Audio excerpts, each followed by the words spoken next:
Hello everyone, I am Tessellating Hexagons, and last night it began, because it was the turn of Germany to have their national final for Eurovision, and then tonight it's the United Kingdom, and then tomorrow it's Super Saturday, and then the day after it's Latvia. We're going to be finding out a lot of Eurovision songs in a very short space of time, but we will begin, as I said, with Germany, who, judging by the opening act of their national final last night, have taken the roller coaster that is their Eurovision recent history like absolute champions. Mad credit to them for being such good sports throughout it all, especially by taking the Xavier Naidoo incident in their stride like it wasn't no thing at all. Now, for those who weren't aware, in November of last year or thereabouts, the German broadcaster internally selected Xavier Naidoo to represent them. I'm hoping I'm saying that right. Is it Xavier or just Xavier? I never know how to pronounce names that begin with X. But they changed their mind and withdrew him a few days after announcing it when people called them out on the fact that apparently he has some rather questionable outlooks on life, the universe, and everything. They then changed their tune, and they were originally going to have a national final just to pick his song, but then they were like, no, we're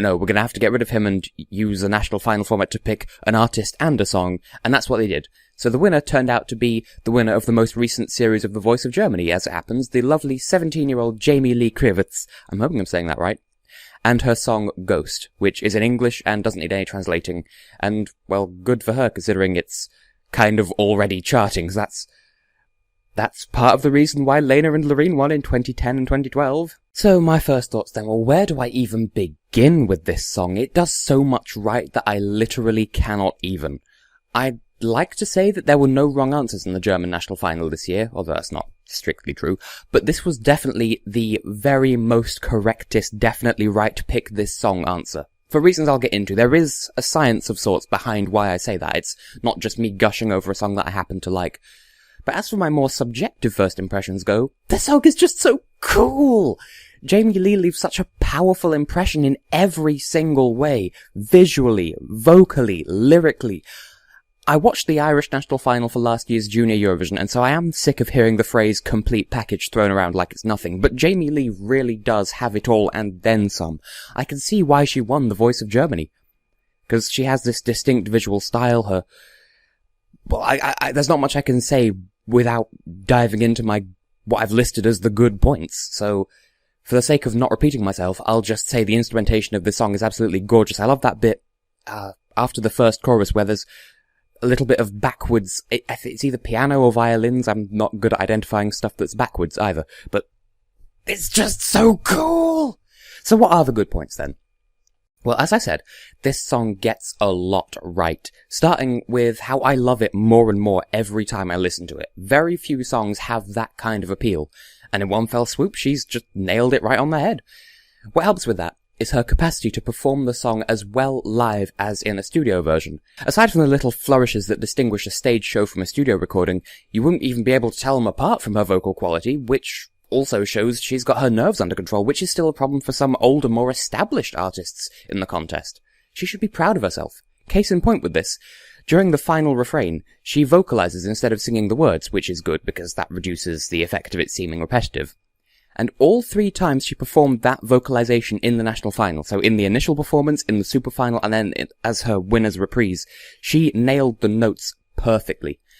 Contrast the likes of Elida Dani, for instance, another The Voice winner turned Eurovision participant, who's older, more acclaimed, more experienced, but she sounded incredibly shaky come the actual contest.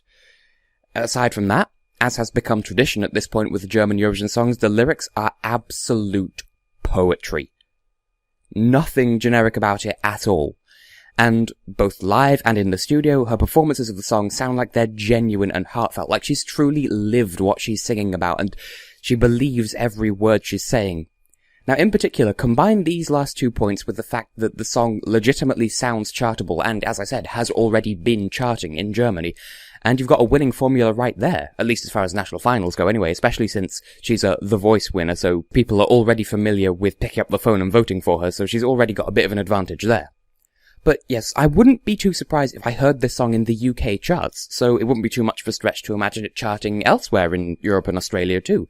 That's a very good sign. I don't know how the American chart systems work, but it wouldn't sound out of place there either as far as I can tell. However, we must also consider the bad points of this song, because no song is without its faults, and this song, much as I've gushed over it, is no exception by any means whatsoever.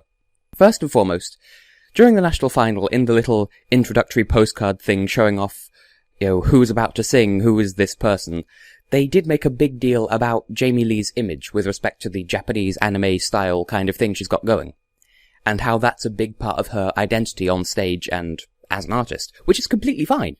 But during her performance, her outfit clashed horribly with the staging. The problem was, her outfit matched her style, and that's fine, but the staging matched the song instead at the expense of matching her style, and her outfit matched her style at the expense of matching the song.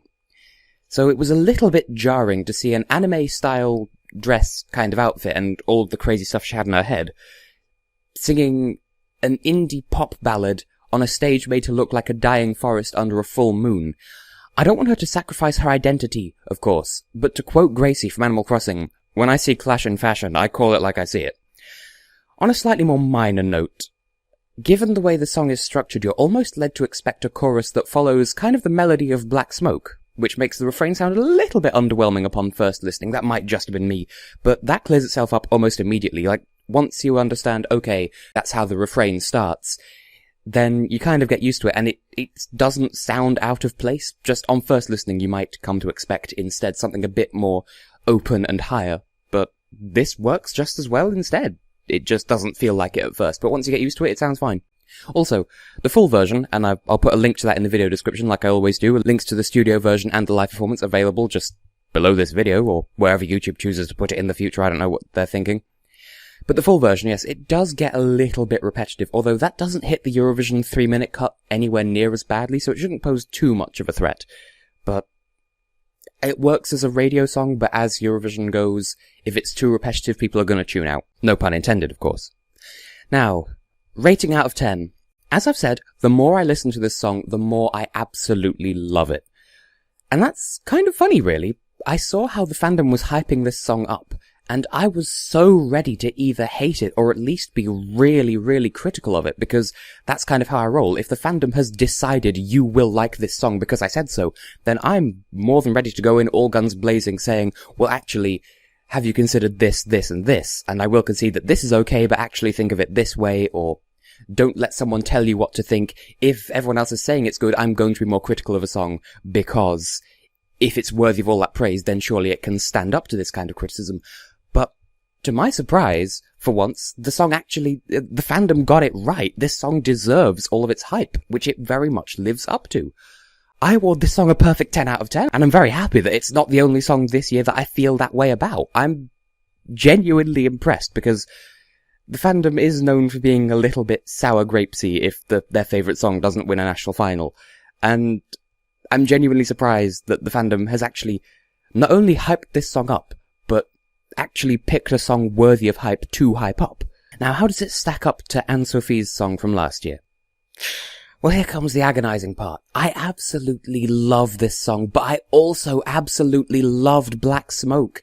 And weirdly enough, the two songs are actually pretty similar in a lot of ways, to the point where you could actually mash the two up and it would work pretty seamlessly. I mean, case in point, before I started recording it, while I was setting up to record this, I was singing along to myself. I was singing the lyrics of Black Smoke, but then when I got to the chorus, I switched to the chorus of Ghost instead, and you wouldn't even be able to tell they were from two different songs. It flows perfectly. The only difference between them, really on a realistic scale, is that Jamie Lee has had pretty much the exact opposite critical reception compared to Ann Sophie.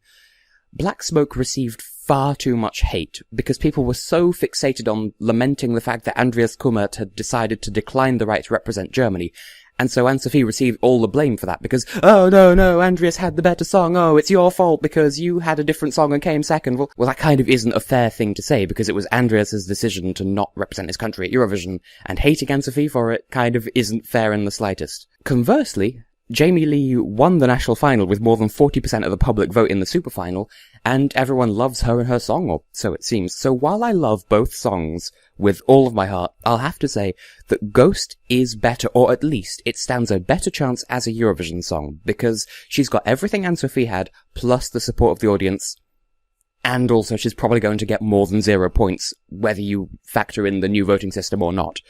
So, as Eurovision songs go, almost guaranteed to do better, which I suppose makes it a better Eurovision song, and that's why I'm favouring it over Black Smoke, although I do love them both. At this point in the review, I would ask, will it qualify? But of course, this is Germany we're talking about.